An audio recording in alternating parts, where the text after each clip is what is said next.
श्री परमात्मने नमः।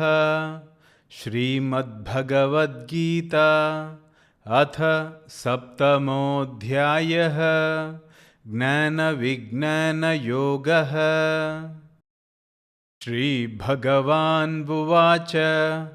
मय्यासक्तमनः पार्थ योगं युञ्जन्मदाश्रयः असंशयं समग्रं मां यथा ज्ञास्यसि तच्छृणु। ज्ञानं तेऽहं सविज्ञानम् इदं वक्ष्याम्यशेषतः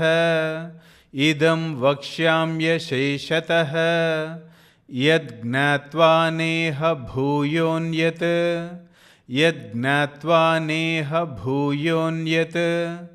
ज्ञातव्यमवशिष्यते। मनुष्याणां सहस्रेषु कश्चिद्यतति सिद्धये यततामपि सिद्धानां कश्चिन्मां वेत्ति तत्त्वतः।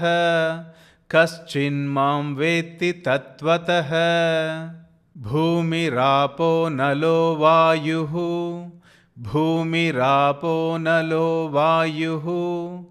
कं मनो बुद्धिरेव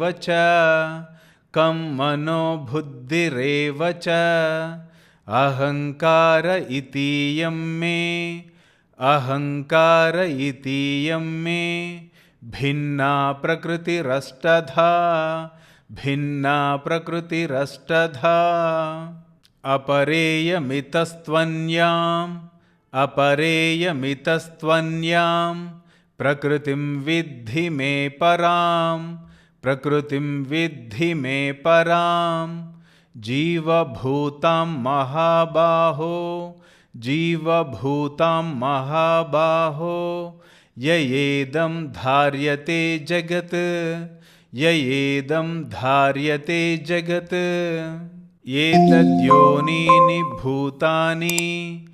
एतद्योनीनि भूतानि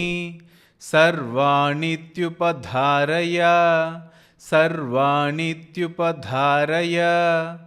अहं कृत्स्नस्य जगतः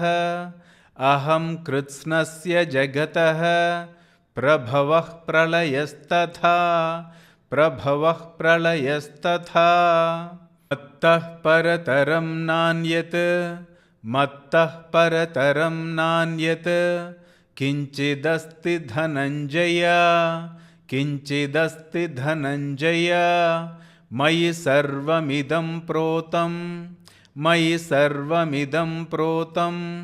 सूत्रे मणिगणा इव रसोऽहमप्सु कौन्तेय प्रभास्मि शशिसूर्ययोः प्रणवः सर्ववेदेषु शब्दः खे पौरुषं नृषु पुण्यो गन्धः पृथिव्यां च तेजश्चास्मि विभावसौ जीवनं सर्वभूतेषु तपश्चास्मि तपस्विषु बीजं मां सर्वभूतानां विद्धि पार्थ सनातनं बुद्धिर्बुद्धिमतामस्मि बुद्धिर्बुद्धिमतामस्मि तेजस्तेजस्विनामहं तेजस्तेजस्विनामहं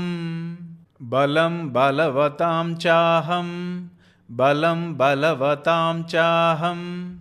कामरागविवर्जितं कामरागविवर्जितं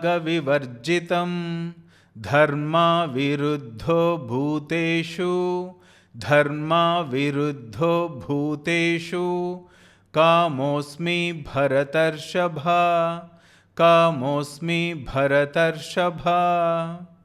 ये चैव सात्विका भावाः ये चैव सात्विका भावाः राजसास्तामसाश्च ये राजसास्तामसाश्च ये मत्त एवेति तान् विद्धि मत्त एवेति तान् विद्धि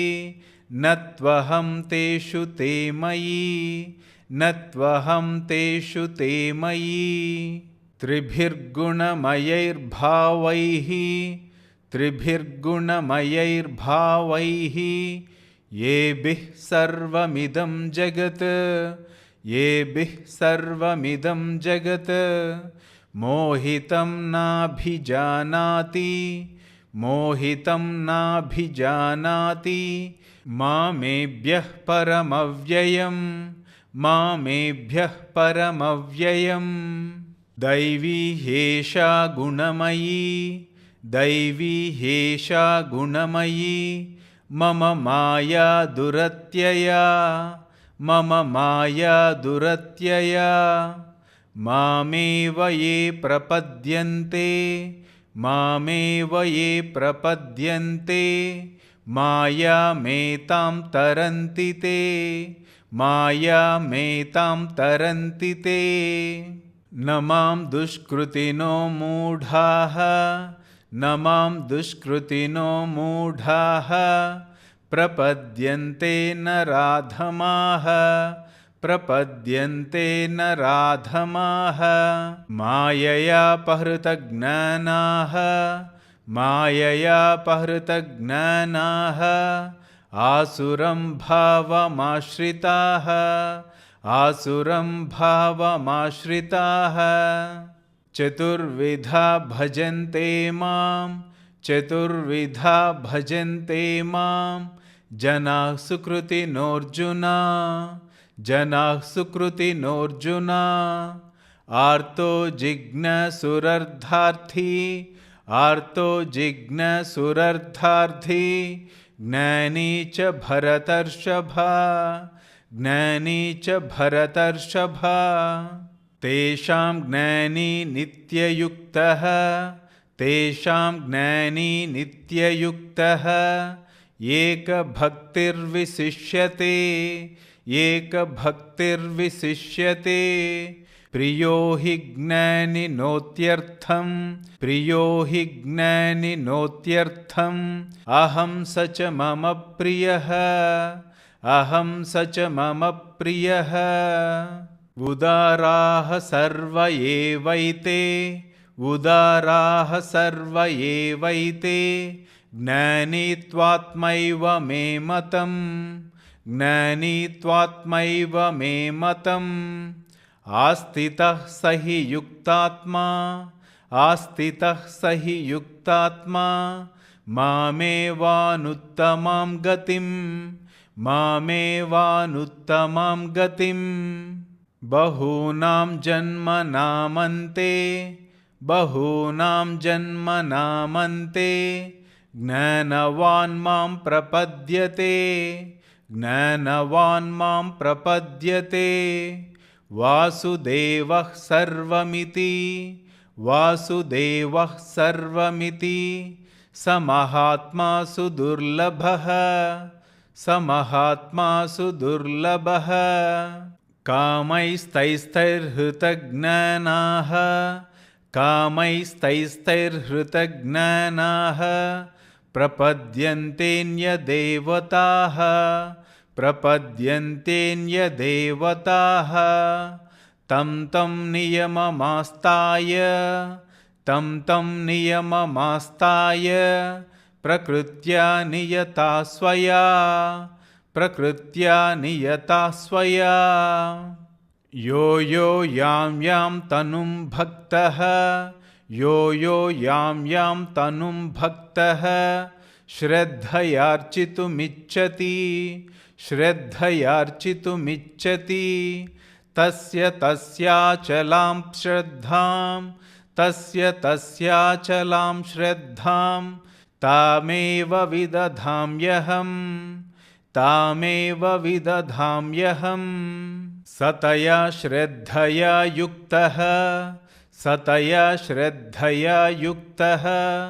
तस्याराधनमीहते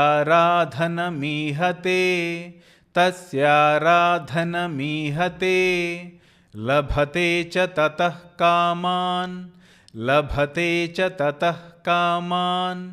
मयैव विहितान् हितान् अन्तवत्तु फलं तेषां तद्भवत्यल्पमेधसां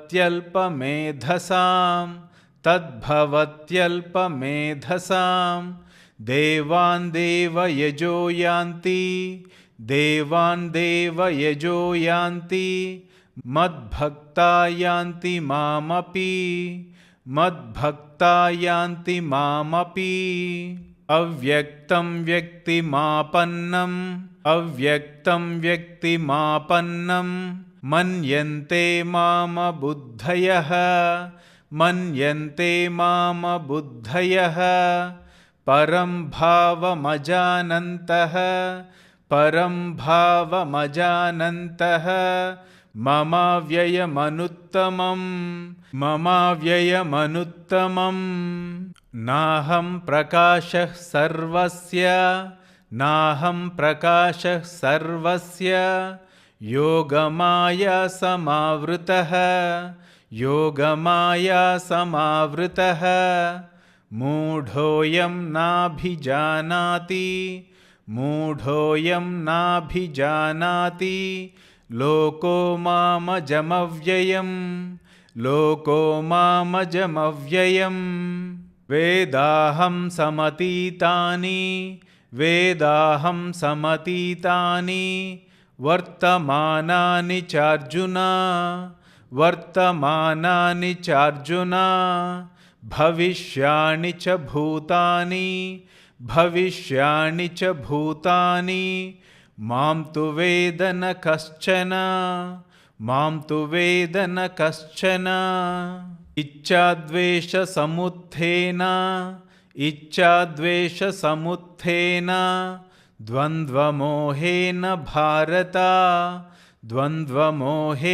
भारत सर्वभूतानि सम्मोहं सर्गे यान्ति परन्तप येषां त्वन्तगतं पापं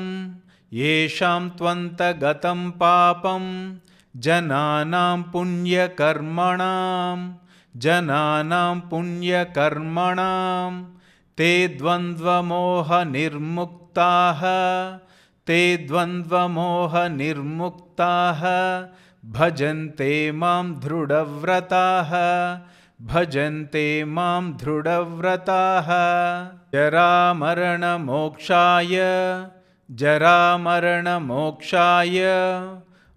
मामाश्रित्य यतन्ति ये ते ब्रह्म तद्विदुः कृत्स्नम् अध्यात्मं कर्म चाखिलं साधिभूताधिदैवं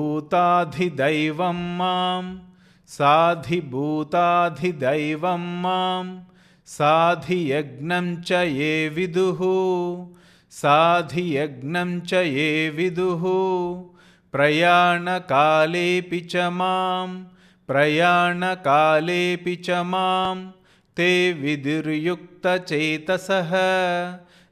विदुर्युक्तचेतसः